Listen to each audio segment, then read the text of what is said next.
All right, we're doing lecture 16C today. If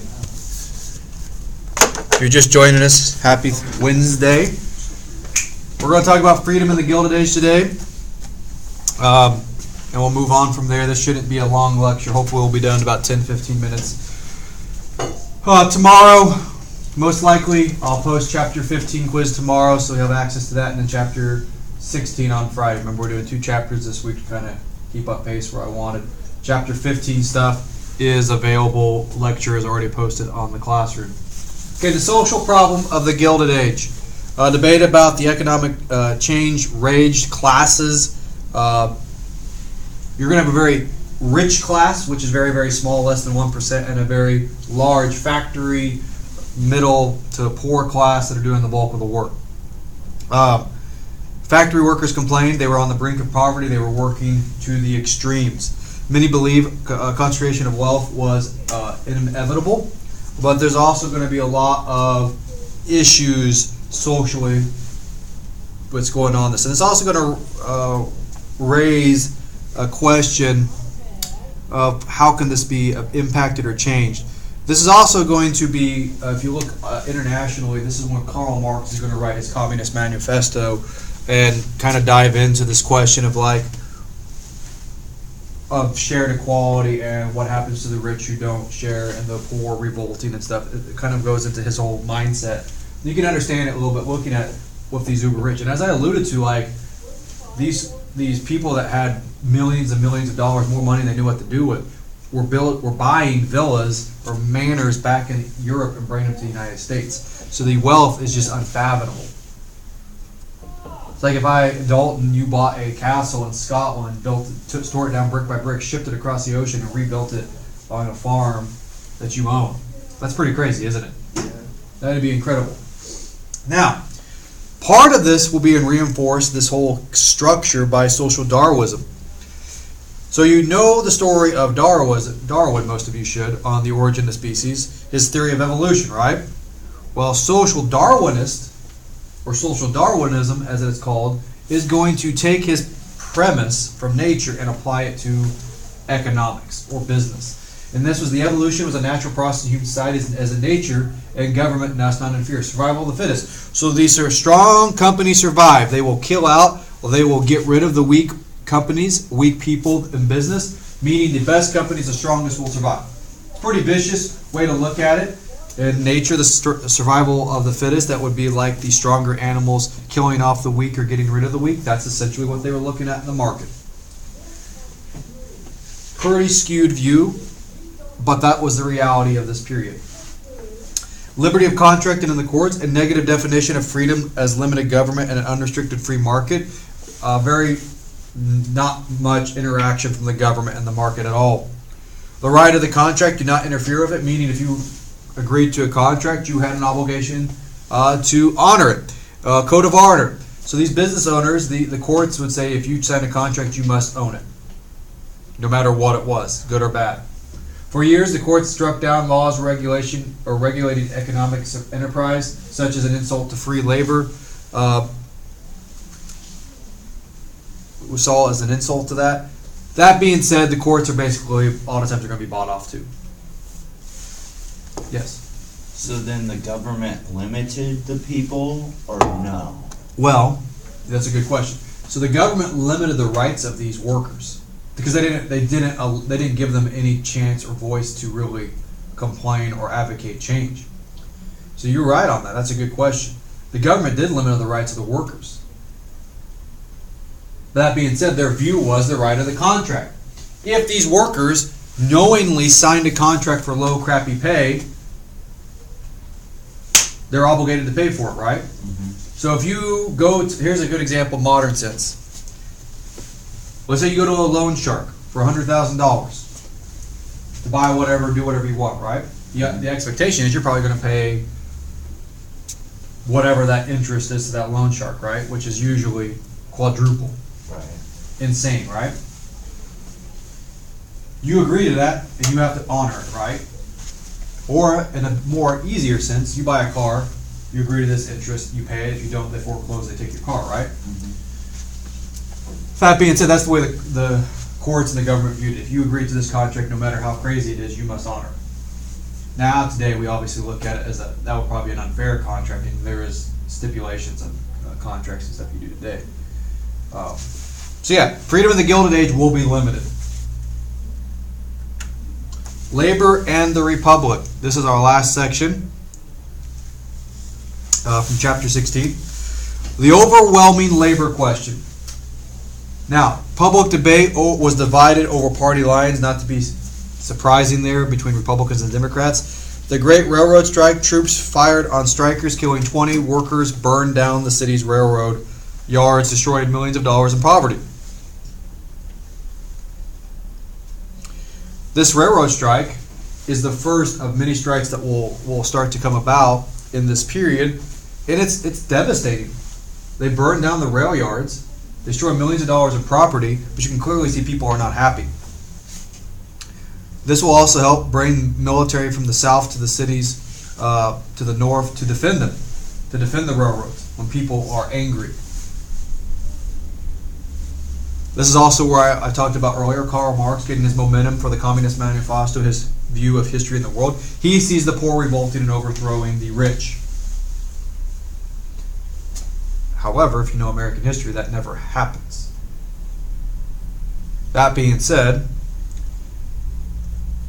the labor question is not going to go away. The Knights of Labor and the Conditions Essential of Liberty. The Knights were the first group to organize unskilled workers as well as skilled women alongside men, and blacks as well as whites. They raised the question of whether meaningful freedom could exist in a situation of extreme economic inequality. So these Knights of Labor that will come about in this period, during the Gilded Age, they're bringing up some very, very, very, very valid questions. They're not ultimately going to get a lot done during this period, but they are going to lay the foundation for later generations when it comes to labor organization and trying to get equality to the classes.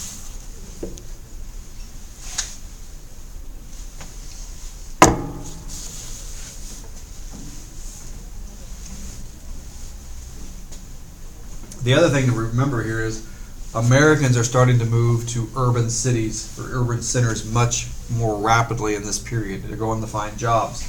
They're going to find a work. The other thing to remember that we'll get into, I think, a little bit later is the immigration question. There is a mix of people in the cities. If you've seen the movie, though it's a little bit before this time, really almost before the Civil War, Gangs of New York dives into these riots of immigration, of people coming in competing for jobs. So you have it's a double-fold problem. You have mass amount of people looking for jobs, so people will take any job they could get. That being said, sometimes those jobs or those contracts they agreed to were not very good, right? Because they just needed a job. They needed to support their family. So the labor was readily available, and that also created the ability for these inequalities to exist because people were going to work crappy jobs because they needed a job. And if they quit, that job could be filled within that day. Land in the Republic 2, or Labor in the Republic 2. Middle class reformers. Several books were written over utopian or cataclysmic events. Progress and Poverty was written by Henry George, used a single tax on real estate. The problem was the growth of squalor and misery alongside material progress. The Cooperative Commonwealth by Lawrence Gronlund, first to work bring socialism to the United States, began the process of socialism Americanization.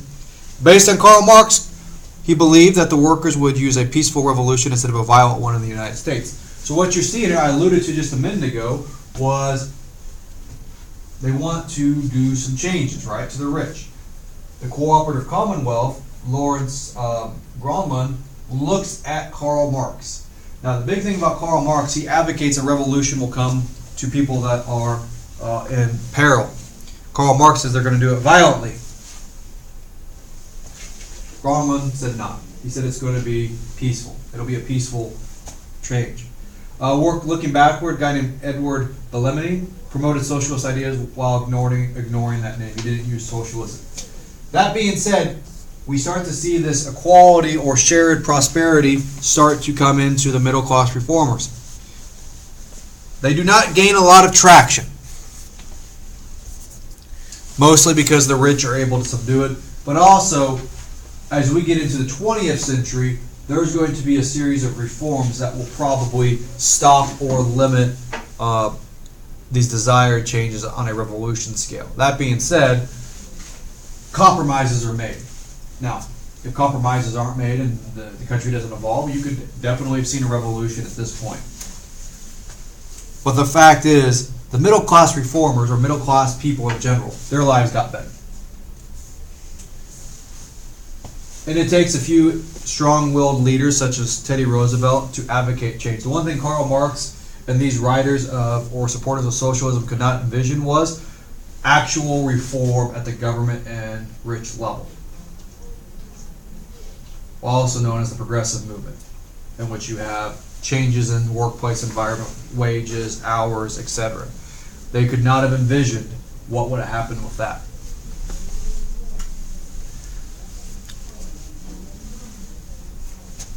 All right. Labor and the Republic 3. Protestants and moral reform. They campaigned for federal regulations to Christianize the government by outlining sinful behavior. This is the rise of the Bible Belt. Now, obviously, our government is technically religious free, as far as we don't advocate an official religion. But even since its inception, there's been movements to really Christianize government functions and relations, even to this day. And they wanted to outlaw all sinful behavior. You're going to see at this point, it does not make strong headway, but one of these sinful behaviors they wanted to outlaw at this period is drinking alcohol. And you guys have had me before in government and American history. The 18th Amendment was prohibition, right? They will actually achieve one of their goals in the 1900s, early 20th century, by getting alcohol banned. So that being said, the rise of the Bible Belt, they will have influence in the country for a long time. Now, it takes a long time to get some of these things into law, but that is one of their crowning achievements that they'll get. Now, the social gospel will be born out of this. This is a movement that is during this period, and honestly, it helps deflate some of the tensions in the country. It originated as an effort from Protestant churches by expanding their appeal on poor urban neighborhoods and making them more attractive to the heirs' social ills. Essentially, the upper middle class helped the urban poor. And what they did is, they'll use it as a, look at what I'm doing for my Christian faith. They're going to go to poor houses, the rich, and they're going to work soup kitchens, work places, trying to help the poor get better. It's a little misguided, it's a little convoluted. Essentially, I'm thinking myself better than you if I'm the rich going to help. But this was an attempt to reach out. Its impacts, probably marginal. But this is the first attempt you see the rich trying to help the poor. And it will take some time, and it will not be a super long endeavor. But this will obviously give birth to later movements, such as like we have soup kitchens today. You have all these donation things that people give to the poor all the time. It's essentially the same thing. It's just this is the super rich, the upper middle class, to I'm going to go live in a tenement house, help people get on their feet. So is this when, like, what's it called? When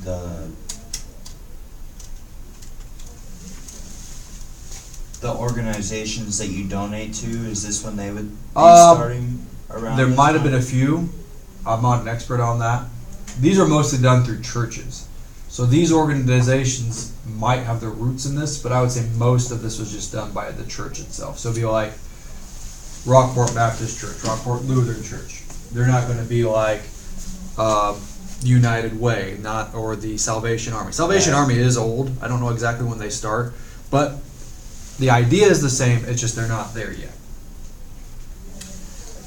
Okay, good question. Okay, Land and Republic 4. This will be the last slide for today and the week. So we've talked about these freedoms, how they were limited, the social gospel, social Darwinism, all these concepts that are kind of being put out here. One of the most dramatic things that's going to happen with labor, though, is the Haymaker Affair. First day of May of 1886, demonstration of 350,000 people are going to advocate for an 8-hour work day. May 3rd, demonstrations will in Chicago rallied over a few who were killed by the police. A bomb was thrown into the crowd, killing a police officer. Police opened fire and killed several, even their own. 4 were hanged on weak evidence. The point of this is you have mass demonstration with this Haymarket affair over working environments. So to Karl Marx, this is the poor getting ready to revolt. 350,000 people, that's a lot of people, right? They're getting ready, they're striking, they're wanting to demonstrate, they want to get change. Ultimately, violence erupts, people are killed, and it's very intense.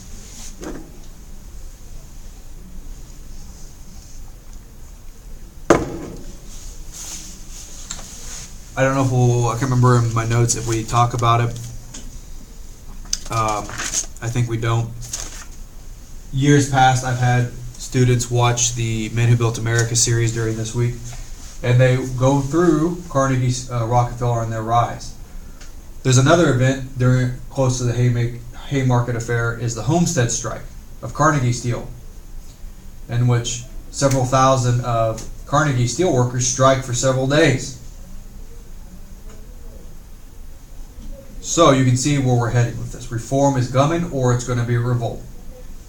So the Haymarket affair took place amid an outburst of independent labor political activity. Kansas City elected a pro-union mayor. Henry George almost won mayor of New York City, which was the United Labor Party.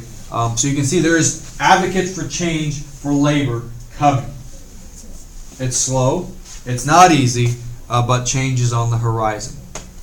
And that's where we're going to end chapter 16 for this week. Remember, chapter 15 deals what is freedom post-Reconstruction world of America. Chapter 16 gets into the Gilded Age, the economic industrialization of the country through the Second Industrial Revolution and the dramatic changes we went through. Your quizzes, chapter 15 will be posted tomorrow. Chapter 16 will be posted Friday. No reaction quiz this week, just those 2 chapter quizzes so we can kind of get on flow. And those that are just joining, I will make adjustments to the schedule as we need see fit. All right, have a great day, weekend.